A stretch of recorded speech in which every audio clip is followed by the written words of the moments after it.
अस्सलाम वालेकुम नाज़रीन, जब अल्लाह ताला ने आदम अलैहिस्सलाम को आसमान से ज़मीन पर भेजा तो उस वक्त वो बहुत ज़्यादा उदास और तन्हा थे। तो अल्लाह ताला ने उनसे कहा कि वो ज़मीन पर अपना एक मकाम बना ले जहाँ वो अल्लाह ताला की इबादत करें, जैसे फरिश्ते आसमान पर अल्लाह की इबादत करते हैं। रिवायत में आता है कि फरिश्तों ने आदम अलैहिस्सलाम को काबे की जगह की रहनुमाई दी। तो फिर आदम अलैहिस्सलाम ने अल्लाह के करम से मिट्टी और पत्थरों से काबे की पहली इमारत तैयार की। बाद मुफस्सरीन के मुताबिक फरिश्तों ने भी काबे की तामीर में आदम अलैहिस्सलाम की मदद की। जब काबे की तामीर मुकम्मल हुई तो आदम अलैहिस्सलाम ने फिर इसका तवाफ किया।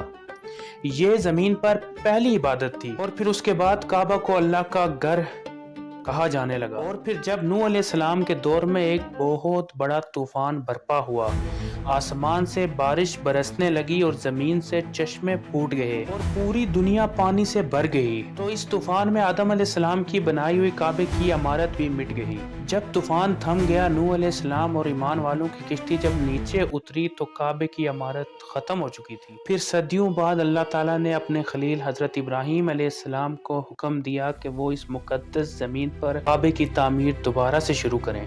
फिर यूं ये घर फिर से दुनिया वालों के लिए तौहीद का मरकज बन गया और हजरत इब्राहीम एंड हजरत इस्माइल अलैहिस्सलाम ने काबे को सिर्फ खालिस अल्लाह की इबादत के लिए बनाया। फिर वक्त ने करवट ली, अरब दीन इब्राहिमी से हट गए। एक सरदार उमर बिन लही ने शाम का सफर किया एंड वहाँ पे बुत परस्ती देखी तो अरब में बुत लाकर काबे के अंदर रख दिए और यूं काबा जो तौहीद का मरकज था फिर बुत परस्ती का मरकज बन गया। जमाना जहालियत में काबे के अंदर 360 बुत रखे गए। लोग इन बुतों के नाम पर कुर्बानियां करते, इबादत समझकर इनके आगे सजदा करते। कुरैश को काबे पर बहुत फख्र था, ये इसे अपनी शान समझते। आप सल्लल्लाहु अलैहि वसल्लम की नबूवत से तकरीबन 5 साल पहले काबे की इमारत बारिश और सैलाब की वजह से थोड़ी सी कमजोर हो गई। तो फिर कुरैश ने मिलकर ये काबा दोबारा से तामीर करवाया। फिर हजर अस्वद को अपनी जगह पर रखने का झगड़ा शुरू हो गया। तो फिर आप सल्लल्लाहु अलैहि वसल्लम ने हाथों से हजर अस्वद को नस्ब किया। नबूवत से पहले कुरैश ने काबे को बुतों से भरा हुआ था। मुशरिकीन वहाँ अपनी इबादत करते, तौहीद के बजाय शिर्क और रस्मों का गलबा था। सल्लल्लाहु अलैहि वसल्लम मदीना तशरीफ ले गए तो मुसलमानों का किबला बैतुल मक़दस था। फिर अल्लाह के हुक्म से किबला तब्दील हुआ और काबा मुसलमानों की नमाज का मरकज बन गया। कुरान कहता है कि उसके बाद काबा मुसलमानों के दिलों का मरकज बन गया जो कि उससे कबल मुशरिकीन के कब्जे में था।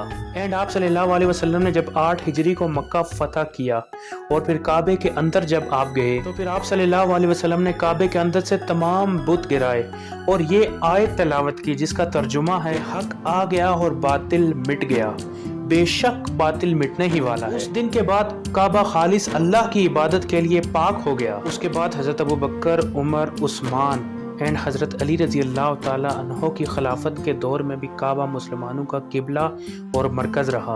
लेकिन उसके बाद हज्जाज बिन यूसुफ ने काबे के ऊपर एक बहुत बड़ा हमला किया जिसकी वजह से काबे का कुछ हिस्सा टूट गया। बाद में अब्दुल्ला बिन जुबैर ने काबे की दोबारा तामीर करवाई। अब्दुल्ला बिन जुबैर ने आप सल्लल्लाहु अलैहि वसल्लम की ख्वाहिश के मुताबिक काबे को जिस तरह हजरत इब्राहीम अलैहिस्सलाम ने बनाया था सेम उसी तरह वापस बनाया। बाद में अब्दुल मालिक बिन मरवान के हुक्म से हज्जाज बिन यूसुफ ने दोबारा काबे की तामीर करवाई जो आज तक उसी तरह है।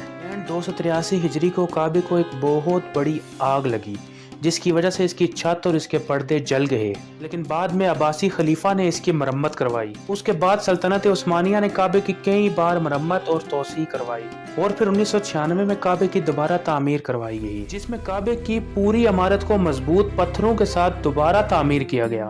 लेकिन इसकी शक्ल एंड साइज वही पुराना था जो हज्जाज बिन यूसुफ ने रखा था। यूं सदियों की आजमाइशों, हमलों एंड तामीरात के बाद भी काबा आज भी वही है जहाँ हर दिल एक रब के सामने झुकता है। अपने मेज़बान कामिर इकबाल को इजाज़त दीजिए। सब्सक्राइब। अल्लाह हाफिज़।